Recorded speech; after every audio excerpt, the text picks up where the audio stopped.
Hello বন্ধুরা, আপনাদেরকে নতুন ভিডিওতে আবার স্বাগত। পিএফে ইউএনএ নাম্বার, যাদের পিএফ নাম্বার ভুলে গেছো, যারা হারিয়ে গেছে, তো পিএফ নাম্বারটা খুব সহজে কীভাবে বার করবেন, গুগলে সার্চ করবেন ইপিইউ লিখে, এরকম একটা ইন্টারফেস আসবে। হালকা উপর দিকে স্ক্রল করবেন, নিচে দেখুন, জুম করে দেখবেন, নিচে দেখুন হালকা ইপিএফ বলে অপশান আছে, এখানে ক্লিক করে এরকম একটা পেজ খুলবে। তারপর আপনারা উপর দিকে স্ক্রল করে যাবেন, আর একটু উপর দিকে স্ক্রল করে যাবেন, আর একটু তুলে উপর দিকে যাবেন। যাওয়ার পর দেখবেন এখানে লেখা থাকবে no your ইউএনএ। No your ইউএনএ click করবেন।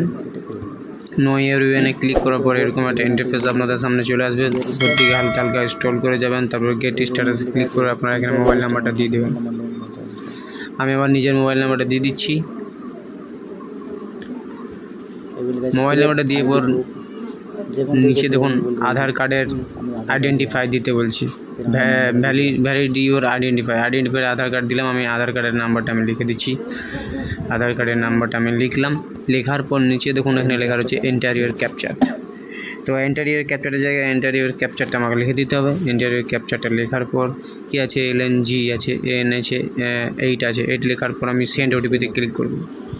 সেন্ড ওটিপি ক্লিক করার পর আপনার মোবাইলে একটা ওটিপি যাবে। ওটিপিটা এখানে ভেরিফাই ওটিপিটি ক্লিক করবেন। এন্টার ওটিপি যেই লেখা আছে ওই জায়গাতে ক্লিক করবেন। আমি ওটিপিটা লিখে দিচ্ছি।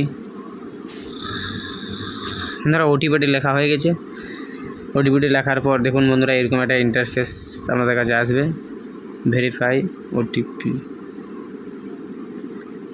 করবো। এরকম দেখুন ইউএনএ রিসিভড সাকসেসফুলি। দেখুন ইউএনএ নাম্বারটা আপনার যদি ভুলে হারিয়ে যায়, তো ইউএনএ নাম্বারটা থেকে আপনারা পিএফ কখন এসেছে, কখন কেটেছে, কবে কাটবে, কী কাটবে, এখান থেকে আপনারা ইউএনএ নাম্বারটা বার করতে পারবেন। আশা করছি ভিডিওটি খুব ভালো লাগলে অবশ্যই লাইক করে পাশে থাকুন। এরকম ধরনের কন্টেন্ট আমি রেগুলার বানিয়ে থাকি। ধন্যবাদ।